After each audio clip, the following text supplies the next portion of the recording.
मंगला गौरी व्रत श्रावण मास के प्रत्येक मंगलवार को किया जाता है। इस व्रत में माता गौरी की पूरे विधि विधान से पूजा की जाती है।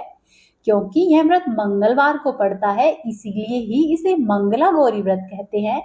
ऐसी मान्यता है कि मंगला गौरी व्रत करने से वैवाहिक जीवन से जुड़ी हुई सभी प्रकार की समस्याएं दूर होती है, साथ ही साथ मनचाही संतान की प्राप्ति होती है। आज के दिन मंगला गौरी व्रत की कथा अवश्य सुननी चाहिए। ऐसा करने से जीवन में सुख सौभाग्य में वृद्धि होती है। साथ ही साथ माता गौरी और भोलेनाथ का आशीर्वाद भी प्राप्त होता है। तो चलिए आपको सुनाते हैं मंगला गौरी व्रत की पौराणिक कथा। एक बार की बात है, एक छोटे से गांव में एक साहूकार अपनी पत्नी के साथ रहता था। साहूकार के पास अपार धन दौलत थी। उसके घर में हर प्रकार की सुख सुविधाएं मौजूद थी। फिर भी वह साहूकार और उसकी पत्नी दुखी रहते, क्योंकि उन्हें कोई संतान नहीं थी और संतान की कमी उन्हें दिन रात कचोटती रहती। एक दिन की बात है कि उस साहूकार के घर में एक साधु महात्मा आए। साहूकार ने आदर पूर्वक और पूरी श्रद्धा से उनका सत्कार किया, साथ ही उन्हें अपनी समस्या कह सुनाई। साधु महाराज ने साहूकार की पत्नी को श्रावण मास में जो मंगलवार पड़ता है और उस दिन माता मंगला गौरी के निमित्त जो व्रत रखा जाता है उसको करने की सलाह दी। साथ ही में पूजा विधि के बारे में भी संपूर्ण जानकारी दी। इसके बाद साहूकार की पत्नी ने श्रावण मास के पहले ही मंगलवार से माँ गौरी की पूजा शुरू की और व्रत रखना भी आरंभ कर दिया। अब वह प्रत्येक मंगलवार को विधि पूर्वक व्रत रखती और पूजा पाठ करती। इस प्रकार से कई महीनों तक उसने व्रत किया। एक दिन की बात है कि उसकी सच्ची धर्मनिष्ठता को देखकर माता प्रसन्न हुई और भगवान शिव जी से साहूकार और उसकी पत्नी को संतान प्राप्ति का वर देने के लिए कहने लगी। साहूकार को उस रात स्वप्न में एक दिव्य शक्ति ने दर्शन दिए और कहने लगी कि हे साहूकार, एक आम के पेड़ के नीचे भगवान गणेश जी की मूर्ति विराजमान है। तुम ऐसा करो, उस पेड़ से आम तोड़ कर लेकर आओ और अपनी पत्नी को खिला दो। ऐसा करने से तुम्हें संतान सुख मिलेगा। साहूकार जब अगले दिन उठा तो सुबह सवेरे उसने अपनी पत्नी को वह स्वप्न कह सुनाया और फिर वह आम के पेड़ को ढूंढने के लिए निकल गया। काफी समय तक वह आम के पेड़ को ढूंढता रहा। आखिरकार साहूकार को वह आम का पेड़ मिल गया कि जहां पर भगवान गणेश जी की मूर्ति विराजमान थी। उसने आम तोड़ने के लिए उस पेड़ पर पत्थर मारने शुरू कर दिए। पत्थर फेंकने से एक आम टूटकर नीचे तो गिर गया, लेकिन एक पत्थर गलती से भगवान गणेश जी की प्रतिमा को लग गया। इस वजह से भगवान गणेश जी साहूकार से क्रोधित हो गए और उन्होंने प्रकट होकर साहूकार को श्राप देते हुए कहा कि हे स्वार्थी मनुष्य, तूने अपने स्वार्थ के कारण मुझे चोट पहुंचाई है। तुझे माँ पार्वती की कृपा से संतान सुख की प्राप्ति तो होगी, लेकिन उसकी मृत्यु 21 वर्ष की आयु में हो जाएगी। यह सुनकर साहूकार घबरा गया और वापस से अपने घर पर चला आया। उसने वह फल अपनी पत्नी को खिला दिया और किसी को भी इस घटना के बारे में नहीं बताया। कुछ समय के बाद भगवान शिवजी और माता पार्वती के आशीर्वाद से साहूकार और उसकी पत्नी को पुत्र रत्न की प्राप्ति हुई। पुत्र की प्राप्ति होने के बाद दोनों के जीवन में खुशहाली छा गई।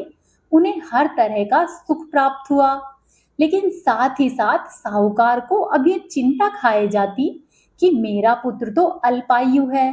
देखते ही देखते वह बालक 20 वर्ष का हो गया और वह अपने पिता के साथ व्यापार में हाथ बटाने लगा।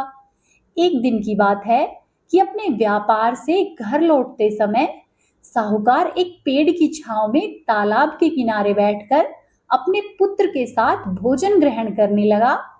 तभी वहां पर कमला और मंगला नाम की 2 कन्याएं कपड़े धोने के लिए आई और कपड़े धोते हुए आपस में इस तरह से बातें करने लगी। कमला ने मंगला से कहा कि सखी, मैंने इस सावन मास में प्रत्येक मंगलवार को मंगला गौरी व्रत रखने का निश्चय किया है। तुम भी माँ पार्वती को समर्पित यह व्रत अवश्य ही करो। यदि तुम करोगी तो माँ पार्वती प्रसन्न हो जाएगी और अपनी कृपा दृष्टि बनाकर रखेगी, और ऐसा करने से मनोवांछित वर और अखंड सौभाग्य की प्राप्ति होगी। कमला की बात सुनकर मंगला भी इस व्रत को करने के लिए तैयार हो गई।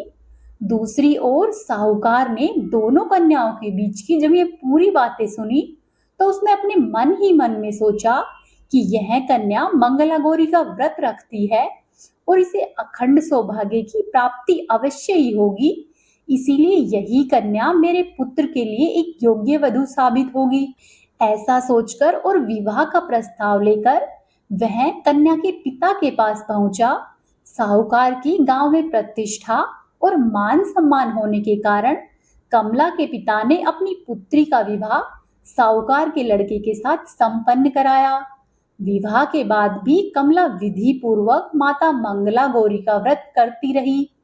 उसके इस भक्ति भाव से प्रसन्न होकर माता पार्वती एक दिन उसे स्वप्न में दर्शन देती है और कहती है कि हे पुत्री, मैं तुम्हारी भक्ति से अत्यंत प्रसन्न हूँ, इसीलिए तुम्हें अखंड सौभाग्य का वरदान देती हूँ। लेकिन तुम्हारा पति अल्पायु है, इसीलिए अगले महीने के मंगलवार के दिन एक सांप तुम्हारे पति के प्राण लेने को आएगा। तुम ऐसा करना, उस सर्प के लिए एक प्याले में मीठा दूध रख देना और उसके पास में ही एक खाली मटका भी रख देना। सर्प दूध पीकर उस मटके में चला जाएगा और फिर तुम उस मटके को ऊपर से कपड़े से ढक देना। ऐसा कहकर माता गौरी अंतर्ध्यान हो गई, और जब अगला मंगलवार आया तो कमला ने माता पार्वती की बात मानी, एक प्याले में मीठा दूध रख दिया और पास में ही एक खाली मटकी रखी। माता के कहे अनुसार सर्प ने आकर दूध पिया और मटकी में जाकर बैठ गया। कमला ने उस मटकी पर कपड़ा बांधा और उस मटकी को उठाकर जंगल में रख आई। माता पार्वती की कृपा से कमला के पति के प्राण बच गए। इस प्रकार मंगला गौरी व्रत के पुण्य फल से साहूकार का पुत्र शाप से मुक्त हो गया। जब कमला ने घर पर सबको यह बात बताई तो सभी आश्चर्यचकित हो गए और अपनी पुत्रवधू की प्रशंसा करने लगे। इसके बाद साहूकार और साहूकारनी ने अपनी पुत्रवधू को आशीर्वाद दिया और पूरा परिवार सुखपूर्वक जीवन व्यतीत करने लगा। और जब यह बात गांव में फैली तो गांव की महिलाएं भी कमला से इस व्रत की विधि पूछने के लिए आने लगी।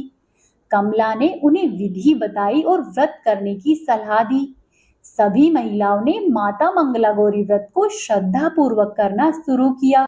मंगला गौरी व्रत को पूरी श्रद्धा से जो भी भक्त रखते हैं, माता गौरी उनकी सभी मनोकामनाएं पूर्ण करती है। एक बार प्रेम पूर्वक बोलिए माँ गौरी की जय, भगवान शिव शंकर की जय। तो ये थी आज की कथा। उम्मीद है आपको पसंद आई होगी। वीडियो को लाइक, शेयर और चैनल को सब्सक्राइब कीजिए। आपका दिन शुभ और मंगलमय हो।